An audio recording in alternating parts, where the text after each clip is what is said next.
Sagawa naman ng military exercises kasama ang Pilipinas. Ayon po yan kay Russian Ambassador to the Philippines na si Igor Kovayev. Ambassador to the Philippines na si Igor Kovayev. Batid daw ng Russia na gaya ng China, hindi laging positibo ang imaheng isinasalarawan sa kanila. Believe me please, a true Russia is much different from Russia as portrayed, as showed by Hollywood movies. Our two nations deserve to know each other much better. It's time to discover. It's time to discover the Philippines for many Russians and vice versa. Sabi ni Kovayev, bukas daw ang Russia na makipagtulungan sa Pilipinas, kabilang na ang posibilidad na magsagawa ng military exercises. Inihahanda ng araw ang planong pagbisita ni Duterte sa Russia. Nauna nang nagkita si Duterte at Russian Prime Minister Dmitry Medvedev sa ASEAN Summit sa Laos noong isang buwan. He was deeply impressed by the personality of His Excellency President Duterte. Please formulate your wish list. What kind of support, what kind of assistance do you expect from Russia? And we'll be ready to sit down together, to come together, to sit down together and to discuss what can and should be done. So, and I'm saying again, so it includes any area, any field of possible cooperation. Suportado raw ng Russia ang kampanya ni Duterte laban sa droga, lalo pat minsan na rin nila itong naging problema. Kaya sa kabila raw ng kaliwat kanang batikos na international community kay Duterte, hindi kailanman makikialam ang Russia. We don't interfere into domestic affairs of other sovereign states. I'm saying again, it's a fundamental principle of our foreign policy. So, it's not our business to give advices to the government of any other country what they should do. President Rodrigo Duterte plans to open an alliance with China and Russia in terms of trade and commerce. Rosalie Cos will tell us why. President Rodrigo Duterte aims to promote good relations with China and Russia. My separation from the United States.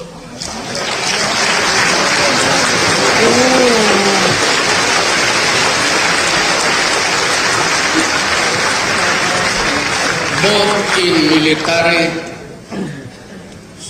not maybe social with the Philippines, both in military but economics also. I have separated from them. So I will be dependent on you for all time. But do not worry, we will also help. All right. So may we get your reaction on this, sir? Well, I think we need more clarification about what the president said while he was in China. Quite frankly, I don't know what he means by separation. I don't know what he means by economic separation. Our two economies, like the world economy, are very much linked. The United States is the largest private foreign investor in the Philippines. The largest private employer is an American company. The largest exporter is an American company. The markets in the United States are very much tied to the markets here. 43% of the remittances from abroad, from OFWs, go through the United States or originate in the United States. There are 3.5 million Filipino Americans. I'm sure there are many people in this studio with American relatives, friends who have studied in the U.S. Our relationship, especially on the economic side, is very strong. So I think we need further clarification about that. On the military and security side, we haven't received any official notice about much of the rhetoric that has been used. I noticed at the Secretary of National Defense's confirmation hearing the other day, he said he too hadn't really discussed any of this with President Duterte. So if the Secretary of National Defense needs clarification, so do I. That's right. Also the Secretary of Department of Foreign Affairs. That's right. So you don't feel the need to feel threatened about this recent pronouncement? Look, the United States has a very strong commitment to the Philippines, has a defense treaty with the Philippines, and we consider it to be a solid and solemn commitment. But we can't say what is the case on the Philippine side. I know that the Filipino people very much support the relationship with the United States. That's clear from all public opinion polls, from every other survey that we see. But we have to clarify exactly what this means in policy terms. We want to continue this relationship. We think it's very important and mutually beneficial for both countries.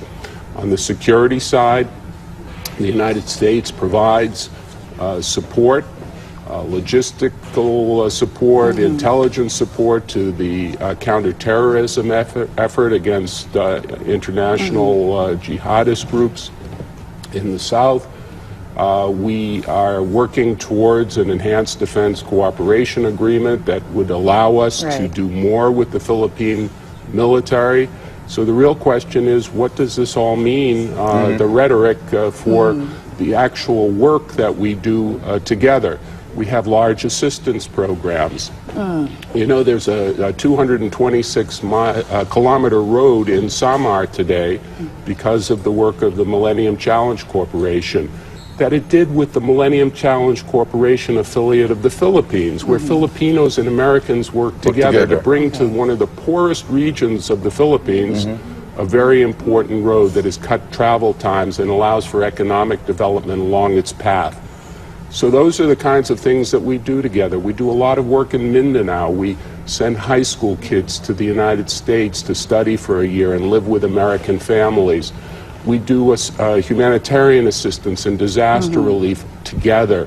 We worked very hard in the aftermath of Typhoon Haiyan, Yolanda. Those are the kinds of things that friends and allies do together. There are all kinds of educational exchanges, cultural exchanges. So I don't know what separation means, quite frankly, because we're so inextricably linked. So it's just easy to say we broke ties, but in reality it's not possible. Long process. Well, I don't know what the process is. I don't know what the goal and objective is. All I know is what I hear, not what I see, because what I see is that we are still working very much with our Philippine colleagues and in fact have very good relationships, nothing but friendly relationships at a working level, and then these discordant notes that we hear, we can't ignore them. But at the same time, we need clarification about what they mean. Ambassador, some experts are saying that President Duterte has managed single-handedly to alter the dynamics here in this region, raising some concerns even to the other neighboring countries, mostly your allies, sir. How do you think will this affect your overall position in terms of securing your interests here in the Southeast Asian region? Well, a couple of points. I do think that there are other countries, allies of the United States, friendly countries, other countries that are also looking to see and clarify what exactly all this means. They're concerned about the United States' position in the region because they're friends and allies of the U.S. in many cases. And we have helped provide the security in this region that's allowed the region to rise economically. You have to remember that the rebalance to Asia that the Obama administration undertook and continues to this day is based on the rise of China, the rise of the countries of Southeast Asia economically, and the recognition that our future prosperity, our future in the 21st century is very much tied to Asia. And security underpins that relationship, and it's something that people look to the United States to carry out. As for the United States, on issues of our security, we will always be able to carry them out, whatever eventuality takes place. I've told people and publicly that on issues such as the South China Sea, where we very much supported the Philippines' right to bring a case before the International Tribunal under the law of the sea, which we admired as a way to resolve disputes peacefully and legally, that we will continue to consider that to be international law. And therefore, we will continue exercising our rights under international law as we've always done, which means freedom of navigation and doing the things that protect our security and the security of our friends and allies. President Duterte is also very vocal about the U.S.-Philippine military, joint military exercises. So are you pulling out of Mindanao? Well, we haven't received any official notice about that. The deployment in Mindanao, where we work on counterterrorism issues, is somewhat separate from the exercise issue, although they do counterterrorism exercises as well. But we haven't received any official notice. We've only heard these public pronouncements. Okay. Did you? Okay, Connie. Go ahead. Did you and U.S. President Obama talk about the President Duterte's colorful remark, which led to the cancellation of their one-on-one meeting? Well, I know about what happened, okay. And it's unfortunate that it did happen. Oh.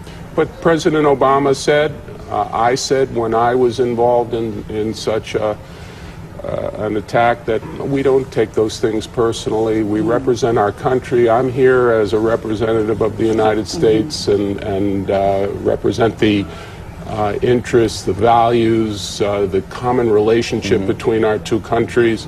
So I don't take those things personally, nor does President Obama.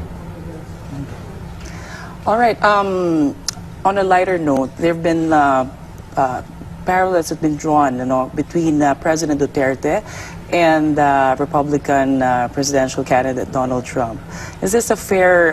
That's a lighter note. Do you think that this is a fair comparison, sir? And do you see any similarities in the case? I don't want to compare the two.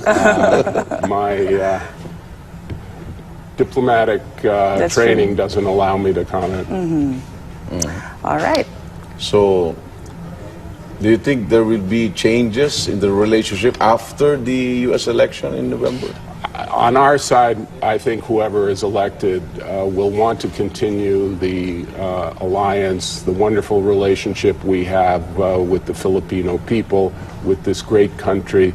You know, I'm leaving in a short while after 3 years. I will take with me great memories, and the biggest memory I will take with me is of the Filipino people, the kindness, the warmth, the welcome that you've given me, and you give all of my compatriots as well.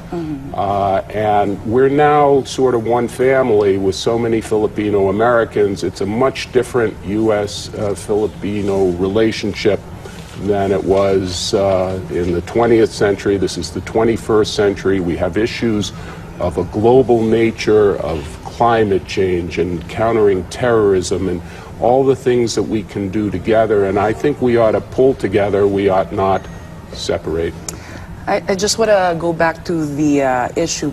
You being a Jewish American, sir, obviously there have been colorful remarks made by our president with regards to Hitler and the Jews. What was your first reaction when you heard about Which that? also and he also says the sorry apology? about it, no? Yeah. Well, the president apologized for saying those things. I know that it raised a lot of concern among not just Jewish organizations in the United States, but also governments around the world, especially in Europe, where issues related to the Holocaust are so sensitive. So hopefully that will not ever happen again. Okay. On last note, can you tell us something about your successor? Yeah. Any advice to him? On GMA? I will give him some advice, and again, my diplomatic training is kicking in. I think some of it will be private. But what I'll tell him is that the Philippines is a great country. He should go out and explore it. I've been all the way from Tawi-Tawi to Ilocos Norte. So I've seen the length and breadth of the country, and he should as well. And he'll find great friends, and he'll find great allies. But we're going through a period of some uncertainty that we need to figure out. We want to continue this relationship. We're committed to this relationship. We're committed to an alliance between the two countries. That's what we want, but we can't necessarily say what will happen on this side. You're a sovereign country. You've elected a government, and we'll have to deal with it as it is. However, President Duterte clarifies that he is willing to sign a 60-year contract to build factories but will not allow selling of land properties to Chinese investors. I can give them 60 years plus another 60 years. By that time, you won't need your factory here already. Bigyan ko 60 years, renewable for 60 years. Eh, bakit pa sila magbili ng lupa? Aside from this, President Duterte also had a one-on-one conversation with Russian Prime Minister Dmitry Medvedev and was able to express the kind of alliance he wanted to have with America as well as Russia.